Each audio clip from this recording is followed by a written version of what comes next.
ថ្ងៃនេះខ្ញុំចេញដំណើរពីរតនគិរីទៅរតនគិរីខ្ញុំធ្វើដំណើរទៅខាងភូមិសមុទ្រសេដាបងប្អូនទាំងអស់គ្នាចេញពីស្រុកគុនមុំទៅស្រុកសមុទ្រសេដាអូស្រុកលំផាត់បងប្អូនទាំងអស់គ្នាច្រឡំមកប្រឹងរើសចន្ទីទៅពេលមកដល់កន្លែងការងារបញ្ជាឲ្យកាត់ស្មៅអត់មានចន្ទីរើសបងប្អូនព្រោះវាមិនតាន់ជ្រុះសុបចេញដំណើរទៅពីភូមិមួយចូលភូមិមួយពីស្រុកមួយចូលស្រុកមួយបងប្អូនបាទសម្រាប់ខ្ញុំទឹកលុយគឺមិនសំខាន់ទេសំខាន់គឺទឹកចិត្តឲ្យតែពេញចិត្តនិងទទួលយកខ្ញុំធ្វើការងារឥឡូវនេះយើងកំពុងតែឲ្យមើលមុខបងប្អូនបើមើលមុខហើយកុំខ្លាចណាបងប្អូន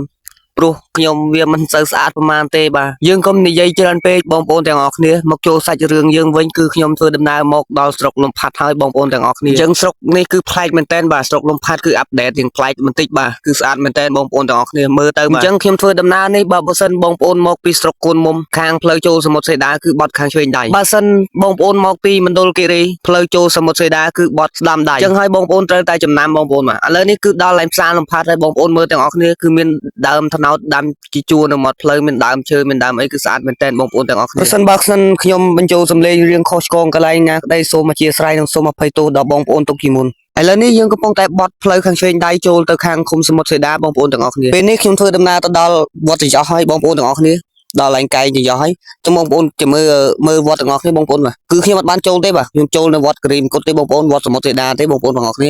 កន្លែងនេះគឺស្ពានចញ្ចោះបងប្អូនគេហៅភូមិចញ្ចោះឃុំចញ្ចោះបងប្អូនបាទគឺស្ពានប្រទេសលុយមែនតើកាលខ្ញុំមកសាមុនគឺនៅស្ពានឈើទេបាទស្ពានឈើឥឡូវគេអាប់ដេតមកស្ពានថ្មឲ្យបងប្អូនទាំងអស់គ្នាមិនបាច់ភ័យព្រួយតែផ្លូវវ៉ាក់ទេបាទផ្លូវកស៊ូរហូតទៅដល់បឹងគិរីមង្គតបងប្អូនអ្នកដែលរតនគិរីគាត់ស្គាល់ហើយបងប្អូនបឹងគិរីមង្គតបឹងគិរីមង្គតបឹងយ៉ាម៉ាយគឺនៅ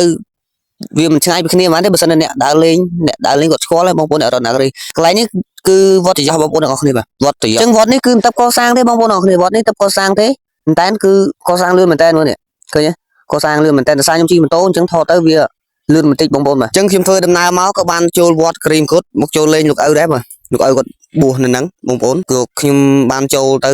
ប្រេងគាត់អញ្ចឹងគាត់មើលខ្ញុំមានស្គាល់ទេបាទតើខ្ញុំហៅគាត់មិនគាត់ដើរមកបាទមើលគាត់ឈរបងប្អូនឃើញទេបាទគាត់ឈរតតែខ្ញុំមកទៅហៅកូនខ្ញុំណោះរេតាបានលោកឪគាត់មុនដើរមកលោកឪគាត់មុនដើរមកហើយក៏ខ្ញុំបានថតតែបងប្អូនមើលវត្តទាំងអស់គ្នាទៅហ្នឹងហើយខ្ញុំដូចនិយាយរៀងបងប្អូនជាអាស្រ័យផងបើសិនតែខ្ញុំបញ្ចូលសំឡេងទៅវារៀងខុសឆ្គងកន្លែងណាបន្តិចបងប្អូនជួយកែទៅបាទកន្លែងណាត្រូវទទួលយកបាទកន្លែងណាខុសក៏ចោលទៅបងប្អូនហើយវីដេអូខ្ញុំក៏មានតែប៉ុណ្្នឹងដែរគឺខ្ញុំបានចូលលោកឪវិហារស្អាតមែនតើនៅវត្តគិរីមង្គតយើងហើយបឹងនៅក្រោយហ្នឹងបងប្អូនបឹងនៅនោះបឹងនៅក្រោយហ្នឹងបឹងនៅក្រោយភ្នំហ្នឹងបឹងធំណាស់បឹងគិរីមង្គតបងប្អូនទាំងអស់គ្នាហើយលោកឪក៏គាត់បានពរចៅទៅកុដដែរបាទមុនទៅកុដហើយវីដេអូខ្ញុំក៏មានតែប៉ុណ្្នឹងដែរអរគុណច្រើនសម្រាប់បងប្អូនទាំងអស់គ្នាតាមដានវីដេអូខ្ញុំបាទវីដេអូខ្ញុំមានប៉ុណ្្នឹងជូនពរបងប្អូនទាំងអស់គ្នាសុខភាពល្អតំណាងមានគេស្រឡាញ់ស្ទើរមកមុខសូមឲ្យរំលងស្ទើរមកក្នុងសូមឲ្យលាយបាទអរគុណច្រើនបាយបាយ